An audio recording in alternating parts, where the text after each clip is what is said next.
Hi, everyone, and welcome to this week's edition of the Wednesday Word from the Sanctuary here at First United Methodist Church in Maryville, Tennessee. I'm Jonathan Jonas, and I'm standing here beside our beautiful stained glass window of the Apostle Paul.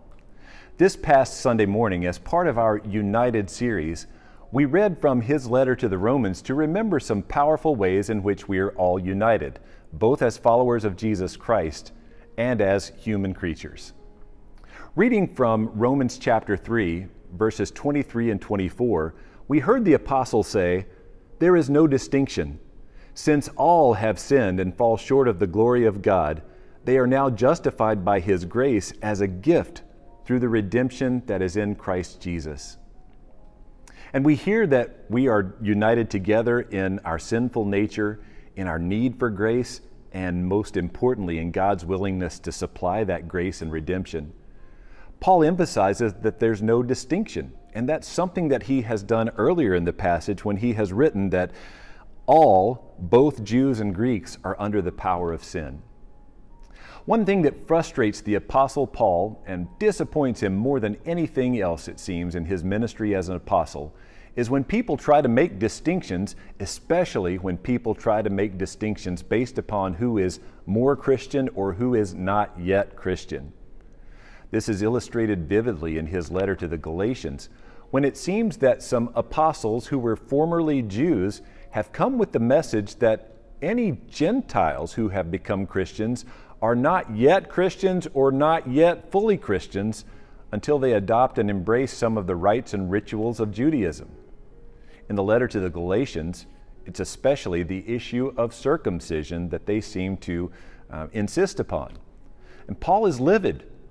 His frustration is that the more we depend upon what we do, like observing rites and rituals, the more we depend upon how we are in terms of circumcised or not circumcised, the less we're dependent upon that grace and that free gift of righteousness through Jesus Christ. He becomes so frustrated that in his letter to the Galatians, in chapter 5, verse 12, Paul writes to the church he loves, "I wish those who unsettle you," about circumcision in this case, "would castrate themselves." Those are strong words, revealing how strongly the apostle feels about those who would make those distinctions about who is or who is not yet fully Christian. Jesus had a similar frustration among first century Jews, and he especially seems to have that frustration toward the Pharisees, probably and presumably because of their readiness to insist upon how much holier they were than the people around them and how much more righteous they were than the people around them. In fact, Jesus shares a parable in Luke's Gospel in chapter 18 in which he illustrates that tendency to view others as inferior and to view themselves as superior.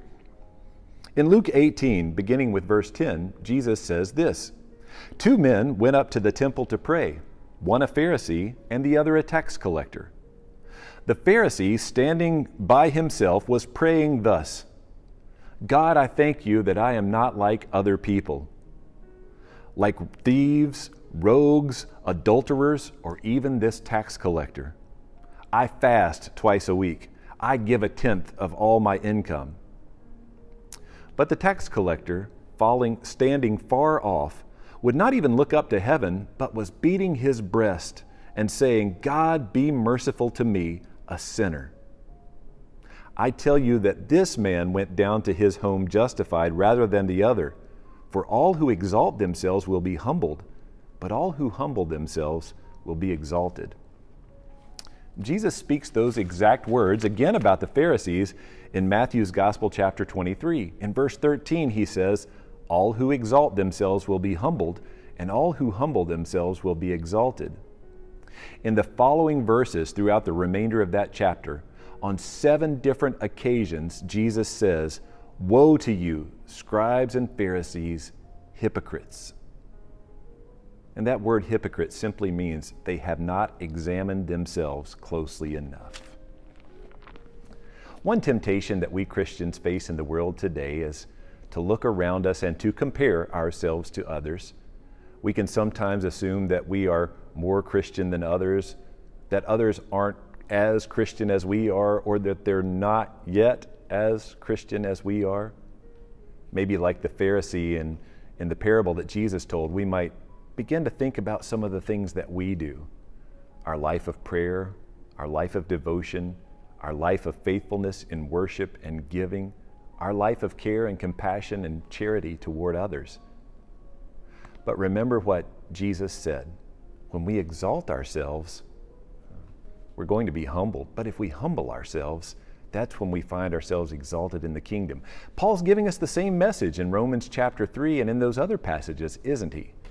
Saying to us that the best attitude we can have is to realize that we are wretched sinners, like that poor tax collector. It would be wonderful if we could just look up to heaven and say, Lord, have mercy on me, a sinner, because that's the common ground we all share.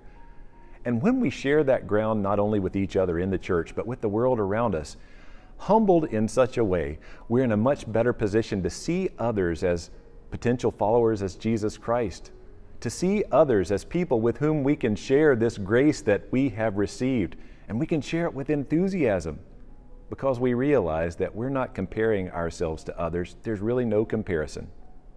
All have sinned and fall short of the glory of God. But we're justified by His grace, and we're given righteousness through the gift of God.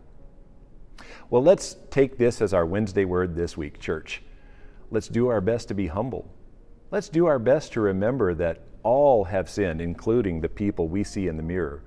And let's do our best to remember that when we see someone else as not quite or not as Christian, we have a distorted view. But when we see someone else as a neighbor with whom we can share the love and the grace and the generosity of Jesus Christ, that's probably when we're seeing most clearly. So I pray that when I look into the mirror and when you look into the mirror, we'll see ourselves as sinners in need of grace. Because when we see ourselves in that way, we're much better able to see the world around us. And we're able to see sinners in need of grace just as we are, who are neighbors that we can love as we love ourselves. I hope you find encouragement in this week's Wednesday Word. Thank you for joining us, and I'll see you again on Sunday morning.